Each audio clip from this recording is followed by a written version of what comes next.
कहाँ चाहिए? बैठे रहो, बैठो। बोलो बोलो। समाजवादी पार्टी जिंदाबाद जिंदाबाद जिंदाबाद। अखिलेश यादव जिंदाबाद जिंदाबाद जिंदाबाद। तुलसी यादव जिंदाबाद जिंदाबाद जिंदाबाद। नेताजी अमर रहे, अमर रहे, अमर रहे, नेताजी अमर रहे, अमर रहे, अमर रहे। समाजवादी पार्टी जिंदाबाद जिंदाबाद जिंदाबाद। अखिलेश यादव जिंदाबाद जिंदाबाद जिंदाबाद। अखिलेश यादव जिंदाबाद जिंदाबाद जिंदाबाद। हेलो। ये तो सबको मालूम है कि कल शाम को 6 बजे पता चला इस कार्यकर्ता सम्मेलन माननीय राष्ट्रीय अध्यक्ष जी आ रहे हैं। हेलो। फिर भी मैं कार्यकर्ताओं को धन्यवाद दूंगा जिन्होंने केवल रात की सूचना पर हमारे बीच में हजारों की संख्या में अगर ये रैली होती 2 दिन का टाइम मिलता तो जगह नहीं बचती यहाँ पर। हम आप सबकी तरफ से माननीय राष्ट्रीय अध्यक्ष जी का अभिनंदन करते हैं, उनका वंदन करते हैं और उन्होंने कह दिया है कि थोड़ा टाइम देंगे यहाँ पर। हम ये चाहते हैं कि देखिए उन्हें और मीटिंग में जाना है, ये चुनावी कार्यक्रम है। हम सबसे पहले चाहेंगे हमारे बीच में आज की अध्यक्षता कर रहे बबलू साख जो जिलाध्यक्ष बैठे हुए हैं, मैं सबसे पहले उनसे अनुरोध करूंगा आए और उनका स्वागत करें और अपना संबोधन प्रदान करें। भाई बबलू साख जिलाध्यक्ष जी।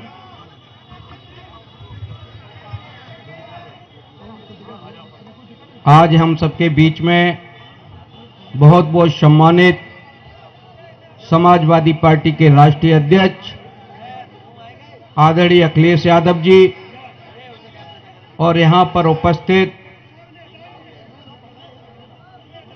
विकास पुरुष समाजवादी पार्टी के राष्ट्रीय महासचिव आदरणीय चाचा शिवपाल सिंह यादव जी और मंच पर बैठे हुए समस्त नेतागण और यहां उपस्थित सेक्टर प्रभारी, बूथ प्रभारी और क्षेत्र की समस्त जनता, सबसे पहले मैं राष्ट्रीय अध्यक्ष जी और आप सबका हार्दिक अभिनंदन वंदन करते हैं। साथियों, अब राष्ट्रीय अध्यक्ष जी आ गए हैं। हम आप लोगों से सिर्फ निवेदन करने आए हैं कि आपकी प्रत्याशी, मैनपुरी लोकसभा की प्रत्याशी आदरणीय डिंपल यादव जी चुनाव लड़ रही हैं। मैं आप लोगों से निवेदन और हाथ जोड़ के प्रार्थना करता हूं कि अब की बार आदरणीय डिंपल यादव जी को ताखा समेत पूरा जसवंत नगर विधानसभा क्षेत्र लगभग 1.5 लाख वोटों से जिता देना और पूरे मैनपुरी लोकसभा क्षेत्र में जैसा मैं घूम रहा हूं, लगभग आपकी प्रत्याशी डिंपल यादव जी लगभग 5 लाख वोटों से जीतने जा रहे हैं। और मैं साथ साथ आप लोगों से निवेदन ये भी कर रहे हैं कि इटावा के प्रत्याशी आपके जितेंद्र दौरे जी हैं, आप सबकी रिश्तेदारियां होंगी, आप उन्हें भी भारी मतों से जिता देना। मैं बस आप लोगों से यही निवेदन करते हैं और पुनः अपील करता हूं कि आदरणीय डिंपल यादव जी को रिकॉर्ड मतों से जिता देना। जय हिंद, जय समाजवाद।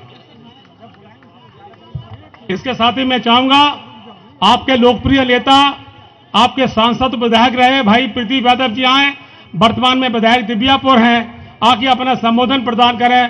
भाई प्रदीप यादव जी।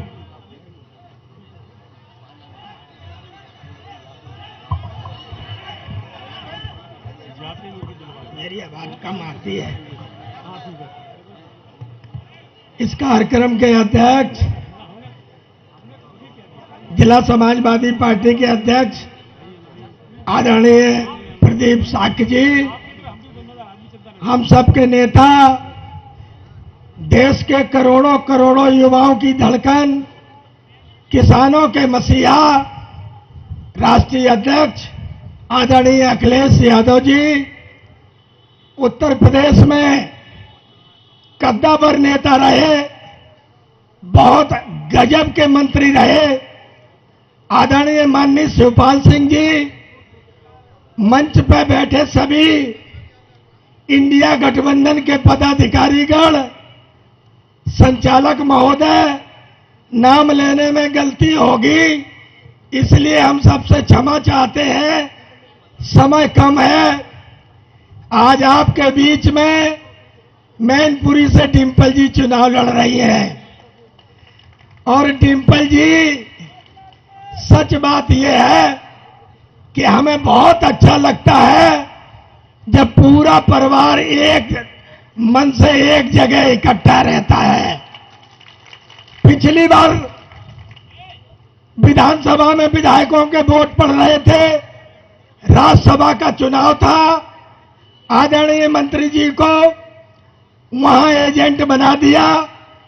ये अंदर बैठे थे, हर विधायक पे इनकी निगाह थी, लेकिन राष्ट्रीय अध्यक्ष जी जब गए, मुझसे 3 बार कहा कि चाचा का ख्याल रखना, चाचा को समय से खाना खिलवा देना। हमें बहुत अच्छा लगा उनका ये भाव देख के, और हम डिम्पल जी के लिए तो इसलिए कहते हैं कि आज देश की परिस्थितियां बड़ी खराब हैं। अल्पसंख्यक वोट साइलेंट है, और जब वोटर साइलेंट हो जाए तो समझ लेना सत्ता पार्टी का भारी विरोध है। आज इस सरकार को सब उखाड़ना चाहते हैं, और सब जान रहे हैं इन्होंने जो बदलाव किया है संविधान में, और अब असली बदलाव तो अब करना चाहते हैं जब ये कहने लगे कि अब की बार 400 पार।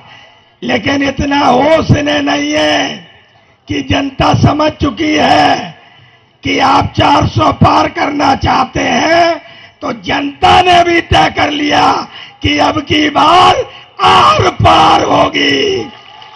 तो ताका की जनता ये तय किए बैठी है। और डिम्पल जी की तो हम इसलिए कहते हैं, इन चीजों से देश का प्रधानमंत्री, इन बातों से देश का प्रधानमंत्री पहले राउंड का जो वोट गिरा उससे घबरा गया, और घबरा के भाषण दिया कि अब हिंदुओं का मंगलसूत्र खतरे में है। अरे तुमने जिन्हें मंगलसूत्र पहनाया उसे तक तो सम्मान नहीं दिया, और जनता के मंगलसूत्र की बात करते हो। इस बात को हम भली बात जानते हैं। ये राष्ट्रीय अध्यक्ष जी हम लोगों के बीच में बैठे हैं।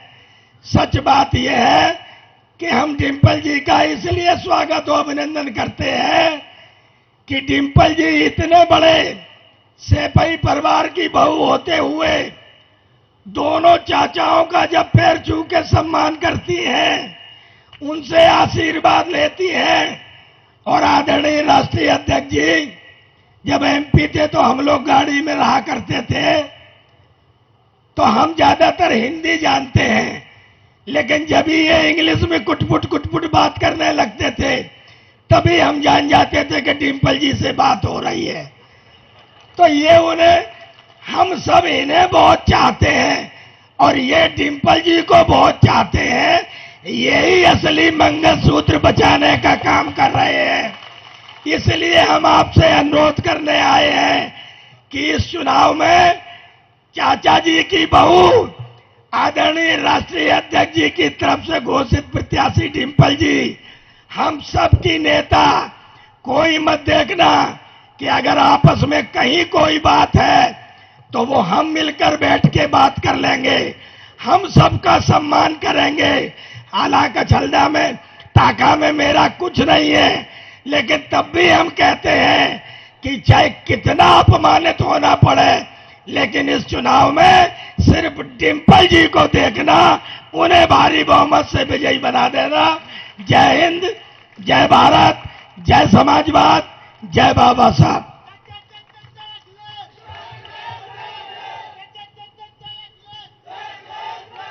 हमारी नजर अभी पड़ी, बहुत पीछे बैठे आदरणीय रामबाबू यादव जो जिला पंचायत के अध्यक्ष, जिला अध्यक्ष भी रहे हैं और मंत्री भी रहे हैं। भाई आपको आगे आना चाहिए था, खड़े हो जाएं कम से कम, प्रणाम तो सबकी हो जाए।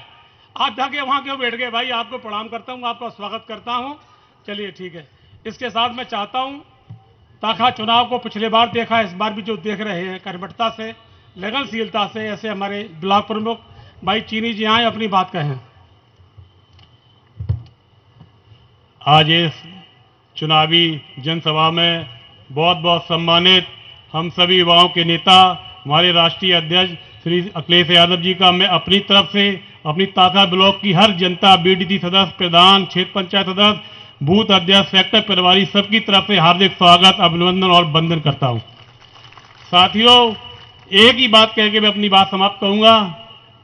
79 सीटों पे चुनाव माननीय राष्ट्रीय अध्यक्ष जी के चेहरे पे है और एक सीट 80वीं सीट जो है उसमें चुनाव डिंपल भाभी जी के चेहरे पे है। जिस चेहरे को देख के राष्ट्रीय अध्यक्ष जी रहते हैं उस चेहरे का चुनाव है। तो ज्यादा से ज्यादा हाथ उठा के संकल्प लीजिए कि अखिलेश भैया के रिकॉर्ड को तोड़ना है, भाभी को आगे बढ़ाना है और भारी बहुमत से ताकत में विजयी बनाना। बहुत बहुत धन्यवाद। साथियों, पिछले 5-4 सालों में स्थितियां बड़ी विचित्र रही। हम जहां जाते लोग मुझसे सवाल करते थे, तब मैं अक्सर एक कविता पढ़ता था कि एक नया आशियां मनाऊंगा, एक नया आशियां बनाएंगे, सबको एक छत के नीचे लाएंगे और दूरियां अगर मिट गई यारो अपनी सरकार फिर बनाएंगे। दोस्तों, सरकार बनेगी, अब दूरियां मिटी हुई हैं, पूरा परिवार तन मन धन से एक है। दोस्तों, तो मैं चाहता हूं माननीय शिवपाल सिंह वो एक है, अखिलेश जी एक है, लेकिन दोनों मिलकर जो 11 बन चुके हैं और पूरे अभी 8 सीटें चुनाव हुआ। दोस्तों, 8 में 7 सीटें कम से कम मिलने जा रही हैं। आप सोचिए कितनी सीटें मिलेंगी, कम से कम 60 सीटें। दोस्तों, पत्रकार कह रही है मिलने जा रही हैं। माननीय शिवपाल सिंह जी, हाल ही बेटा उनका चुनाव लड़ रहा है, फिर भी वो यहाँ आए हैं, उनका स्वागत सम्मान करता हूं और चाहता हूं वो आगे संबोधन प्रदान करें।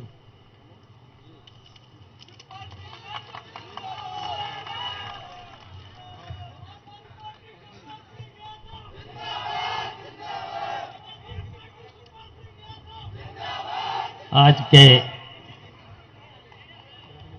ये सब बूथ से लेकर के सेक्टर प्रभारी, प्रधानगढ़, बीडीसी, जिला पंचायत सदस्यों से लेकर के यहाँ पर कई पार्टियों, कांग्रेस पार्टी के मलखान सिंह जी,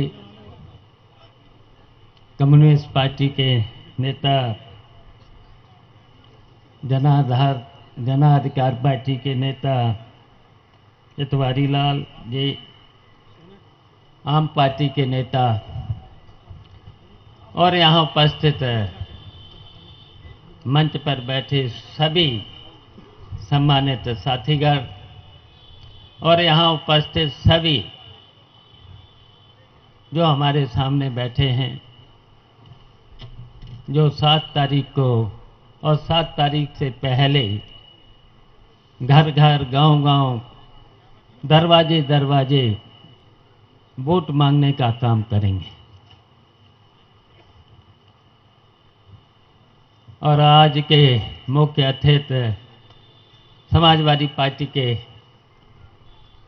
राष्ट्रीय अध्यक्ष पूर्व मुख्यमंत्री अखिलेश यादव अभी संबोधित करेंगे। हमें बहुत कुछ नहीं बोलना है। हमारे साथियों ने 2 घंटे से लगातार बहुत सी सभी बातें आपके सामने रख दी हैं और इस समय देश संकट में है और देश पर संकट क्यों आ रहा है? ये संकट भारतीय जनता पार्टी जानबूझ करके ला रही है और ये भारतीय जनता पार्टी अब पूरे देश की जनता ने समझ लिया है ये धोखेबाज पार्टी है और पूरे देश की जनता को धोखा देने का काम करती है और पूरे देश की जनता को केवल भ्रमित करती है और वादे करती है और उन वादों को पूरा नहीं करती है, केवल समस्याएं पैदा करती है, देश के विकास को रोकती है, जनता को कोई सुविधा देने का भी काम नहीं करती है।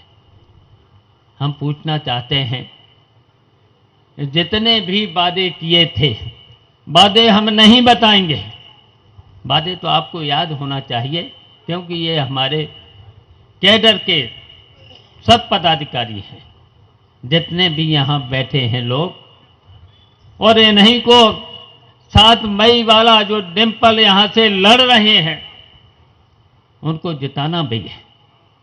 बताइए, जिताना है?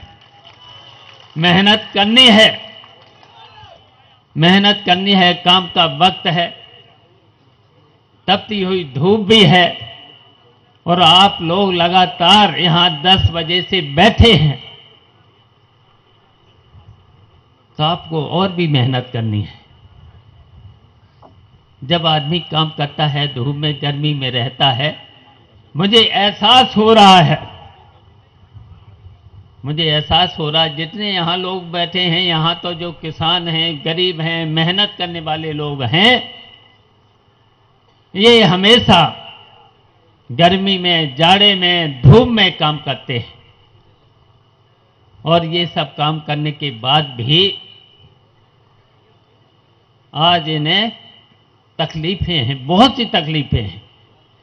बिजली की समस्या है, बिजली की समस्या के साथ साथ इनको एमएसपी जो वादा किया था सरकार ने, और दिल्ली पर कितने किसान बैठे रहे, 2 साल तक बैठे रहे। यहां किसान यूनियन के लोग भी हैं, उनका भी पूरी तरह से समर्थन है। लेकिन जब विधानसभा का चुनाव आया तो भारतीय जनता पार्टी की सरकार झुकी, और झूठे ही उन्होंने सब वादों को मान लिया, एमएसपी देने का वादा कर दिया, और आज तक वो एमएसपी देने का काम नहीं किया है।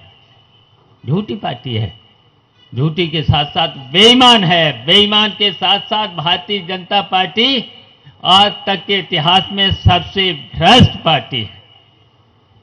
साबित हो जाएगा, और अभी तो साबित है, थोड़ा सा सुप्रीम कोर्ट ने इलेक्ट्रॉनिक बॉन्ड के माध्यम से बता ही दिया है कि भारतीय जनता पार्टी देश के केवल बड़े बड़े पूंजीपतियों की मदद करती है। जैसे किसानों की चिंता नहीं, गरीबों की चिंता नहीं, मेहनत छोटे छोटे व्यापारियों की चिंता नहीं। तो इसलिए हम बहुत कुछ नहीं कहना चाहते, बहुत सी बातें हैं। बिजली का वादा किया था, सस्ती बिजली, 24 घंटे बिजली। हम तो गए हैं, कई जगह गए हैं, 6 घंटे से लेकर के 8 घंटे बिजली नहीं आती है, और बिजली आती नहीं, और इनका मीटर कितनी तेज भागता है। और यहां पर हमने देखा है, इटावा ही नहीं, पूरे जिले में मैनपुरी से लेकर फिरोजाबाद से लेकर के कन्नौज से लेकर के पूरे उत्तर प्रदेश में जहां पर गए, यहां के बिजली कर्मचारी जेई और एक्सियन से लेकर बिजली आती नहीं और छापा मारने का काम करते हैं, और छापा के साथ साथ एफआईआर, जुर्माना, और जुर्माना के बाद रिपोर्ट, और फिर सेटिंग भी करते हैं, खुलेआम सेटिंग करते हैं। तो बताओ परेशानी है कि नहीं है? और जब अखिलेश यादव की सरकार थी, नेताजी की सरकार थी, तब बताओ कि कोई आता था छापा मारने? और उत्तर प्रदेश का बजट रेवेन्यू बढ़ता था, और अब इस भारतीय जनता पार्टी की सरकार में बिजली विभाग का रेवेन्यू घट रहा है। छापे भी मार रहे, एफआईआर भी हो रही, जुर्माना भी हो रहा है। ऐसी बहुत सी समस्याएं हैं। थानों में क्या हो रहा है? हम लोगों ने तो तहसील यहां इसलिए बनाई थी 36 एक्ट इसलिए चेंज किए थे, किसानों को, गरीबों को तहसील और किसी अधिकारी के चक्कर न लगाना पड़े, उन्हें न्याय उनके दरवाजे पर मिले। आज तक वो राजस्व संहिता वैसी पड़ी हुई है। बताओ ये बेईमान है कि नहीं? इसलिए ये बेईमानों को, और जनता ने अब की मन बना लिया है। पहले फर्स्ट राउंड में बता ही दिया है, और दूसरे राउंड में इसी तरीके से, तीसरा तो ये अपना वाला है। बदायूं से लेकर के फिरोजाबाद से लेकर के, इटावा से लेकर के, मैनपुरी से लेकर के, ये भी राउंड बहुत अच्छा होगा। और हम ताका ब्लॉक के जितने भी यहाँ पर जो बूथ प्रभारी हैं, सेक्टर प्रभारी हैं, प्रधान, पूर्व प्रधान, जिला पंचायत सदस्य से लेकर के सब जिम्मेदार लोग बैठे हैं। पहले तो एक साल पहले जब डिम्पल यहाँ से लड़ी थी तब भी इन्होंने माहौल बनाया था। भारतीय जनता पार्टी बड़े बड़े दावे किए थे। तब आप लोगों की मेहनत से चारों ब्लॉक में डिम्पल यादव 1,06,000 से जीती थी। अब हम जानना चाहते हैं, आप सब लोग बैठे हैं और अब आपको काम बहुत जल्दी कर लेना है। अभी कटाई मड़ाई का तो काम है ही, कटाई तो हो चुकी है, मड़ाई का काम बचा है। अब ऐसे बहुत जल्दी कर लेना और फिर घर घर, गांव गांव, दरवाजे दरवाजे, और जिसको भी है, जितने भी नए हैं, जितने भी पुराने लोग हैं, नए और पुराने आपकी मिल जाना। बताओ मिल जाओगे? सब लोग मिल जाओगे और मिल करके निकल जाना। घर घर केवल वोट मांग लेना। अगर आपने वोट मांग लिया, समझा दिया, ऐसा माहौल है। और एक बात तो बहुत वोटों से जसवंत नगर क्षेत्र से जीत मिल चुकी है। 1,51,000 की VC एक बार जीत केवल जसवंत नगर से मिली थी 2004 में, और अभी डिम्पल को एक साल पहले 1,06,000 से मिल चुकी है। तो अब हम जानना चाहते हैं आप सब लोगों से, अगर आपके क्षेत्र में सब सुविधाएं मिली हैं, बता दिया, बहुत से लोगों ने बता ही दिया है। यहाँ पर 2009 से क्या स्थिति थी? सड़कें नहीं थी, बिजली नहीं थी। अब तो हर गांव को सड़क है। जब समाजवादी पार्टी की सरकार आती है तो नहरों में पानी चल के रह जाता था, ट्यूबवेल का कोई बिल नहीं लगता था, नहरें चल के रह जाती थी। और कितने काम हुए हैं ये आपको पता ही है। तो इसलिए आप लोगों की जिम्मेदारी है। और फिर इस चुनाव के बाद उत्तर प्रदेश से भी भारतीय जनता पार्टी को हटाना है और समाजवादी पार्टी की सरकार बनानी है। अखिलेश यादव को उत्तर प्रदेश का फिर से मुख्यमंत्री बनाना है। बताओ बनाओगे? हाथ उठाओ। अभी तो 2 ही बार हुए, एक बार और उठवाएंगे, एक बार और तिरवाचा करवाएंगे। इसलिए तिरवाचा कराएंगे। ये चुनाव बहुत महत्वपूर्ण चुनाव है और भारतीय जनता पार्टी को हराना है और समाजवादी पार्टी को जिताना है। तो फिर एक बार और हाथ उठाओ, जिताना है। तो हमने इसलिए उठवाया, अब तिरवाचा हो गया है। अब ये तिरवाचा में झूठ नहीं बोला जाता। अब आपको मेहनत करनी होगी। घर घर, दरवाजे दरवाजे मिल करके, सब लोग मिल करके, बताओ सब लोग मिलेंगे? पीछे वाले भी हाथ उठाएं। पीछे जितने बैठे हैं ताका ब्लॉक के हाथ उठाओ। ताका ब्लॉक के इसे हम कहना चाहते हैं। कभी कभी कुछ लोग कहते हैं कि उनमें आपस में मिलते नहीं हैं, इसलिए मैं आज कहना चाहता हूं, इसलिए कि हम तो कम ही रह पाएंगे, 1-2 ही दिन रह पाएंगे। इसलिए जिम्मेदारी आप लोगों की है। पहले भी तो आप लोगों ने 23,000 से जिता दिया था। सैपई से 38,000 से जीते थे। जसवंत नगर ने कम से कम लगभग 28,000 से जिताया था। बसिरेर बहुत छोटी ब्लॉक है, 3 न्याय पंचायत की है, उसने भी 17,000 से जिताया था। तो अब की बार बताओ ताखा ब्लॉक के लोग कितने से जिताओगे? कितने से जिताओगे? आपने ही कहा था वह 30,000, तो 30,000, 50,000 से तो नहीं जिता पाओगे, हम जानते नहीं जिता पाओगे। अच्छा 30,000 हम मान रहे, 30,000 से जिता 35 तक जा सकते हो। अगर सब लोग एक मन बना लें तो 35 तक जा सकते हो। 35,000 की 35,000 का 35,000 मान लिया है। बताओ 35,000 से सब लोग लगोगे? 35,000 के लिए फिर हाथ उठाओ। अब मेहनत करेंगे। फाइनल 35,000 से सबको अब मना लेना, सबको मना लेना, सबको मना लेना, एक हो जाना और मैनेजमेंट ठीक कर लेना। मैनेजमेंट सब चुनाव डलवाने का और कोई भी बूथ 90% से लेकर के 95% वोट डलवाना पड़ेगा, तब 35,000 पे पहुंचोगे। बताओ करोगे? 90%। क्यों? गर्मी है, सबको निकालना पड़ेगा, काम छोड़ना पड़ेगा।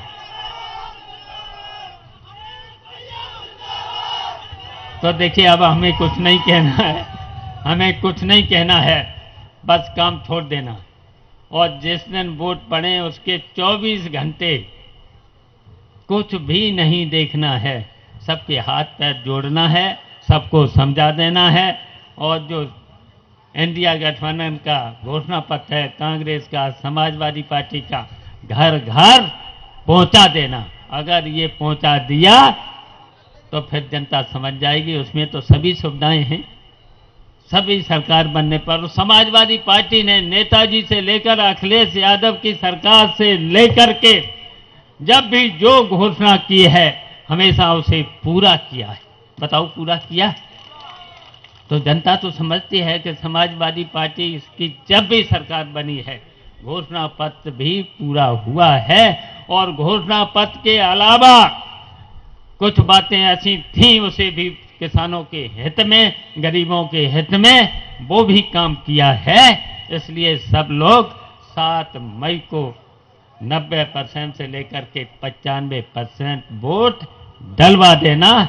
इन्हीं शब्दों के साथ समाजवादी पार्टी जिंदाबाद, इंडिया गठबंधन जिंदाबाद, अखिलेश यादव जिंदाबाद। जय हिंद। आप ताली बजाने को तैयार रहिए। दोस्तों, मैं अक्सर 4 पंक्तियां पढ़ता हूं। 15 साल पहले लिखी थी, वो पंक्तियां मुझे खुद सबसे अच्छी लगती हैं। आपकी भावना है, आपकी मनोकामना है, शब्द हमारे हैं कि मैं चाहता हूं तुम भी तूफान बन के निकलो। पिछले 5 और 10 साल में माननीय अखिलेश जी तूफान बन के निकले हैं और पूरे देश में चर्चा टेलीविजन पर, अखबार पर होती है। तो 2-3 नेताओं में अखिलेश जी का नाम जब आता है तो गर्व से यह सीना फूल जाता है, क्योंकि पूरे देश में आज 3-4 जो नेता उनमें माननीय अखिलेश जी का नाम है। एक सपना पूरा होने जा रहा है कि मैं चाहता हूं तुम भी तूफान बन के निकलो, कुछ धरती पुत्र जैसा वरदान बन के निकलो। मैं चाहता हूं तुम भी तूफान बन के निकलो। मैं चाहता हूं तुम भी तूफान बन के निकलो, कुछ धरती पुत्र जैसा वरदान बन के निकलो। सदियों जमाना तुमको करती रहेंगी सजदा, इंसानियत की तुम भी पहचान बन के निकलो। इंसानियत की तुम भी पहचान बन के निकलो। इंसानियत को जो व्यक्ति पहचान देश में बन चुका है, ऐसे राष्ट्रीय अध्यक्ष जी आए और आप सबको संबोधित करें। माननीय राष्ट्रीय अध्यक्ष जी। भाई, कविता कितने साल पुरानी हो गई? ये लेकिन ये सबसे अच्छी है, लिखी तो आप पर से हमने।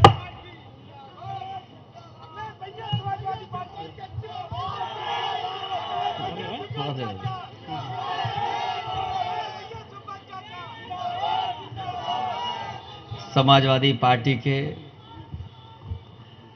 राष्ट्रीय महासचिव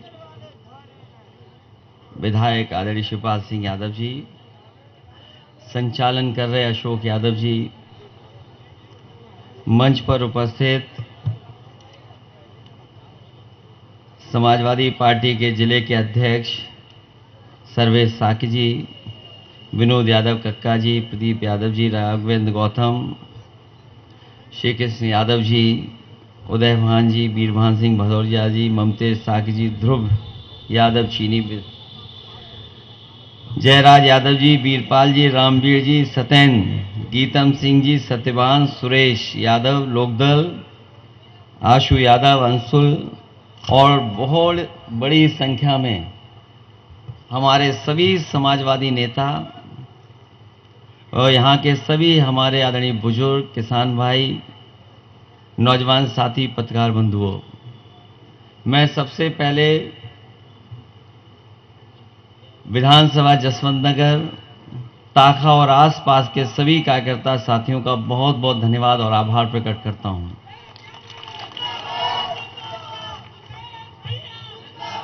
ये चुनाव जहां गर्मियों में होने जा रहा है और जब से चुनाव शुरू हुआ है लगातार गर्मी बढ़ती चली जा रही है और इधर कुछ दिन बाद तो आंधी आने लगेगी। ऐसा समय आएगा हर दिन लगभग शाम को आंधी ही दिखाई देगी।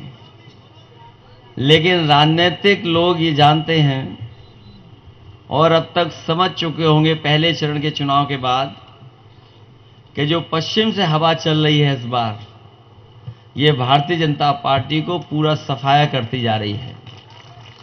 हालांकि पिछली बार भी जब गठबंधन था उसमें भी हम लोगों ने बहुत सीटें जीती थी।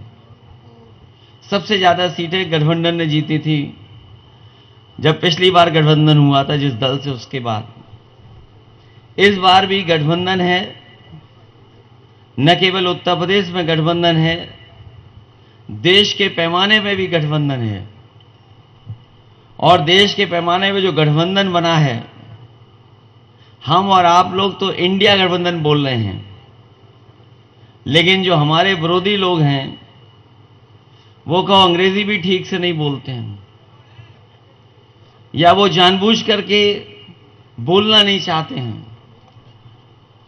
उनके मुंह से आपने कभी भी इंडिया गठबंधन नाम नहीं सुना होगा, वो इंडी गठबंधन बोलते हैं। मुझे तो ये समझ में नहीं आ रहा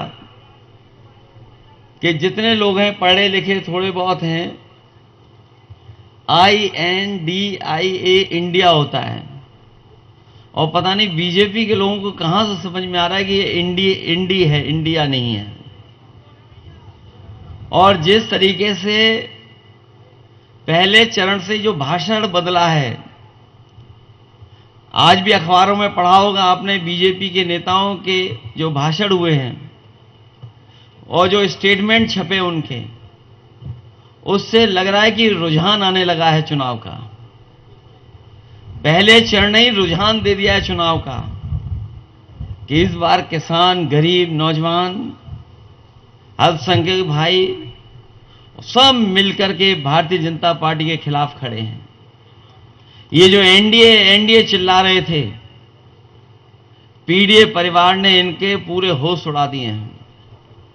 पहले चरण से जो मतदान हुआ है उससे इंडिया गठबंधन का भविष्य दिखाई दे रहा है और भारतीय जनता पार्टी बहुत जल्दी इतिहास बनने जा रही है।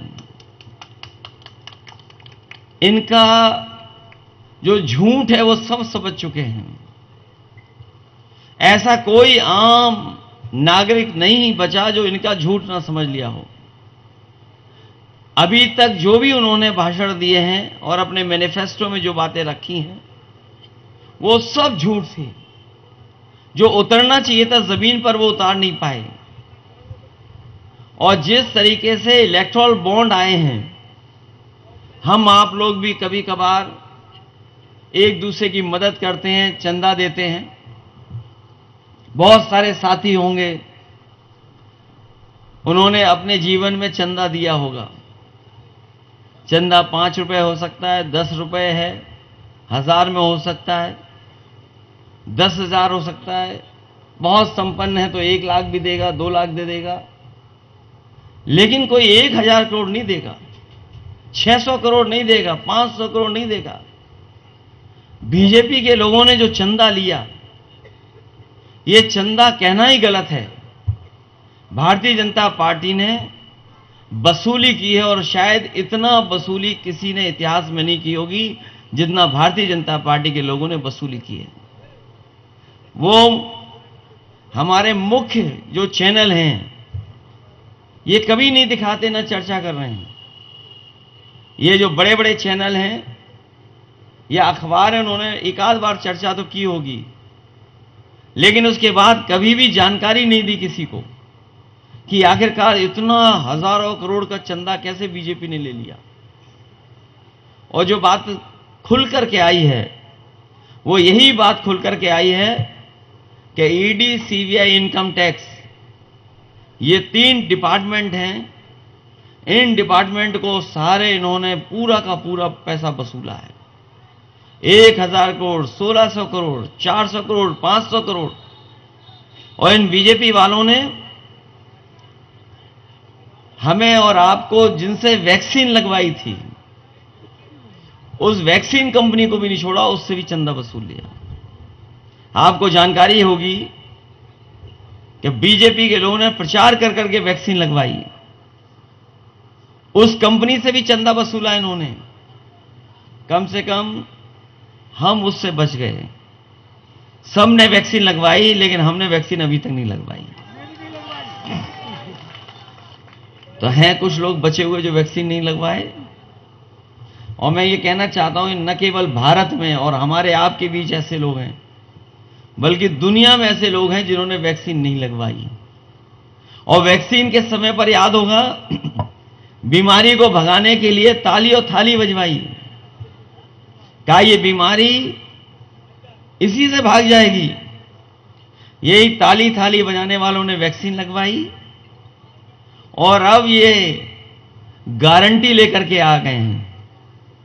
जब इनकी पुरानी गारंटी जुमला थी, तो ये गारंटी भी इनकी घंटी है और घंटी दे दी है कि जाओ बजाते रहो, ये होना कुछ नहीं है। इसमें जो जुमले दिए थे उससे 10 साल बड़ी गारंटी है, लंबी गारंटी है। ये लंबी लंबी बात करने वालों ने हर वर्ग के लोगों को धोखा दिया। इनकी हर बात झूठ निकली, इनका वादा झूठा निकला। और जो पैसा इन्होंने इकट्ठा किया था वो उद्योगपतियों का माफ किया है। 16 लाख करोड़ रुपए अभी तक ये उद्योगपतियों के माफ कर चुके हैं। जो बड़े बड़े संपन्न लोग हैं, जो ताकतवर लोग हैं, जिन्होंने इनका साथ दिया, उनका इन्होंने चंदा माफ किया, इनका कर्ज माफ किया। और वो वही उद्योगपति हैं, इसमें कई ऐसे उद्योगपति हैं जिनका कर्ज माफ किया, बैंकों से और कर्ज दिलवाया और उन्हीं कंपनियों से इन्होंने चंदा ले लिया। और उसका परिणाम यह है कि आज हमें महंगाई का सामना करना पड़ रहा है। हम आपको भरोसा दिलाते हैं और इंडिया गठबंधन ने भरोसा दिलाया है कि जहां एमएसपी की गारंटी, एमएसपी का कानूनी अधिकार, वहीं अपने किसानों का भी कर्ज माफ करने का काम आने वाले इंडिया गठबंधन की सरकार में होगा। यहां जो कर्ज लेने वाले भी किसान हमारे आसपास होंगे, वो बहुत बड़ा कर्ज नहीं होगा उन पे बैंकों का, लेकिन बीजेपी के लोगों ने उन्हीं का कर्ज माफ किया जिन्होंने 5 करोड़ से ऊपर का कर्ज लिया। अगर वो मदद करना चाहते तो गरीब लोग जिन्होंने कम कर्ज लिया उनका भी माफ कर सकते थे, लेकिन उन्होंने जो पैमाना तय किया वो ये किया कि कर्ज उन्हीं लोगों का माफ होगा जिनने 5 करोड़ से ज्यादा का कर्ज लिया है। यहां कोई होगा ही नहीं ऐसा जिसने 5 करोड़ से ऊपर कर्ज लिया हो। यहां तो सब कम कर्ज वाले हैं, लाखों वाले हैं। इसलिए इंडिया गठबंधन ने बहुत सोच समझ करके यह फैसला लिया है कि अपने किसानों का कर्ज माफ होगा। और जहां किसानों के लिए हमें कानूनी अधिकार देना पड़ेगा एमएसपी के लिए, क्योंकि बीजेपी के लोगों को जैसे ही पता लगा चुनाव आने वाला है, इन्होंने चौधरी चरण सिंह जी किसान नेता, उनको भारत रत्न दे दिया। स्वामीनाथन कमीशन जिसके तहत किसानों को बहुत कुछ मिलता, जिसको कमीशन बनाया गया था, और कमीशन की सिफारिशें ये थी कि ये लागू हो जाएं। अगर वो लागू हो जाएंगी तो हमारा किसान खुशहाल हो जाएगा, लेकिन इस सरकार ने कभी लागू नहीं होने दिया और जानबूझ करके चुनाव से पहले उन्हें भी भारत रत्न दे दिया, केवल इसलिए कि किसानों को गुमराह कर सकें, किसानों से कुछ वोट ले सकें। लेकिन इस बार मैं जानता हूं जो मन बनाया है लोगों ने कि भारतीय जनता पार्टी के खिलाफ मतदान होने जा रहा है और न केवल यहां बल्कि जहां से भी खबरें मिल रही हैं, सब जगह भारतीय जनता पार्टी के खिलाफ और इंडिया गठबंधन के पक्ष में वोट डलने जा रहा है, सब के सब इकट्ठे होकर के। जहां किसान दुखी रहा, वहीं नौजवानों का आपने देखा होगा बड़े पैमाने पे नौजवान बेरोजगार हो गया और 90% नौजवान के हाथ में न नौकरी है न रोजगार है। केवल ब्याह नहीं निकला तुम्हारा 1/3 जीवन खत्म हो गया।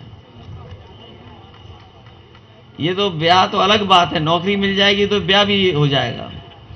समाजवादियों की सरकार बनेगी तो रोजगार नौकरी का कुछ इंतजाम होगा तो ब्याह भी हो जाएगा तुम्हारा, और बिना नौकरी के तो ब्याह होना संभव नहीं है। तो सोचिए आप,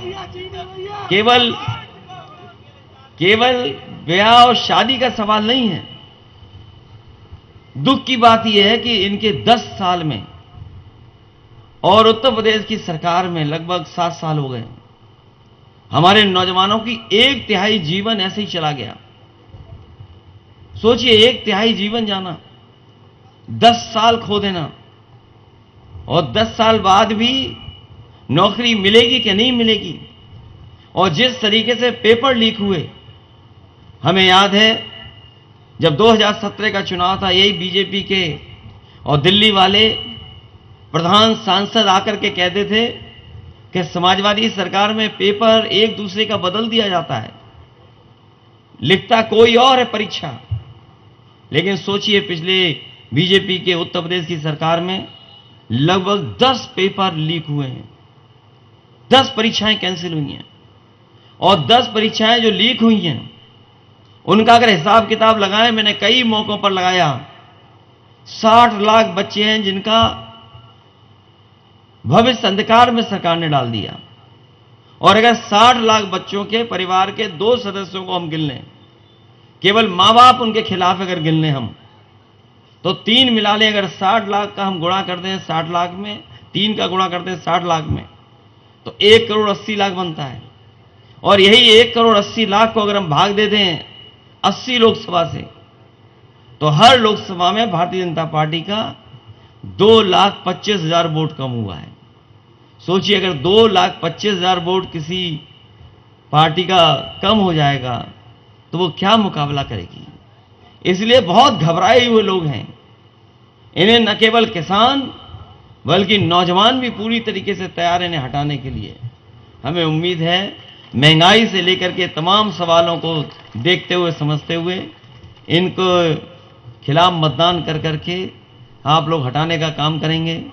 ये इलाका तो वो है जहां समाजवादी पार्टी को हमेशा वोट मिलता है, और हम देख सकते हैं बहुत सारे अपने पुराने लोग दिखाई दे रहे हैं। आगे तो ज्यादातर पुराने लोग ही दिखाई दे रहे हैं। और जैसा कि जिला अध्यक्ष जी ने कहा कि 5 लाख से जीत हो सकती है, मैंने पूछा कि 5 लाख मत कहो, कुछ कम कहो। लेकिन जो बात उन्होंने रखी और जो गणित मुझे समझाया, मैं समझता हूं अगर उसी तरीके से मतदान हो जाएगा तो 5 लाख के आसपास भी बड़ी जीत हो सकती है। और जो प्रत्याशी हैं, चुनाव से पहले किसी पत्रकार ने पूछा कि कौन जीतेगा, तो वो अपने दल का नाम नहीं ले पाए, बोले समाजवादी पार्टी जीतेगी यहां। और जो लोग सांसद और मंत्री रह चुके होंगे वो जानते होंगे मंत्री में ज्यादा मामला है, ज्यादा चीनी मंत्री के पास होती है, सांसद के पास कुछ नहीं होता। तो जो मंत्री है वो तो बस हाजिरी दे रहे हैं बीजेपी की, वो चुनाव नहीं जीतना चाहते, वो बस हाजिरी दे रहे हैं, उन्हें मजबूरी में लड़ना पड़ रहा है। वो चुनाव नहीं लड़ना चाहते थे। शुरू में तो कोशिश की उन्होंने कि कुछ लोगों को फोन पे ही धमका दें, कुछ मामला बन जाए, लेकिन नामांकन के बाद वो भी महसूस करना है कि अब कुछ बचा नहीं, यहां पर कुछ बचा नहीं उनके लिए। और बचता भी कैसे, बताओ, उत्तर प्रदेश की सरकार ने कौन सा ऐसा काम कर दिया जिसके तहत वोट मिल जाए? केवल राशन के सहारे अभी आपका गेहूं पूरा खरीदा नहीं खरीदा या खरीदा जाएगा? क्या एमएसपी मिल पाई किसी किसान को? और एमएसपी तो दूर, जो स्वामीनाथन ने फार्मूला दिया था या बीजेपी ने जो कहा कि हम किसानों की आय दोगुनी कर देंगे, क्या गेहूं में आपकी पैदावार को क्या कीमत मिलेगी? और सब प्राइवेट कंपनियां खरीद रही हैं। ये जो बड़ी बड़ी कंपनियां बन गई हैं, आपके माध्यम से सीधा उनके पास अनाज पहुंच रहा है। और क्योंकि बाजार में जो पैकेज्ड आटा है उसका बाजार बढ़ गया है, तो गेहूं का जो मुनाफा आपको मिलना चाहिए था वो मुनाफा आपको नहीं मिल रहा है, वो बड़ी बड़ी कंपनियां उठा रही हैं।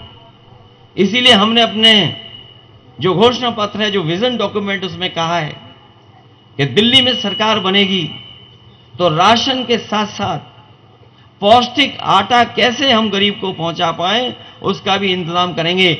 आटा के साथ साथ डाटा भी फ्री देने का काम हम लोग करेंगे, क्योंकि बिना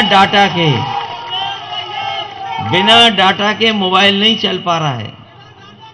और कोरोना के समय पर, जब कोरोना था 2 साल सब कुछ बंद था, तो आपका मोबाइल या लैपटॉप ही काम आ रहा था।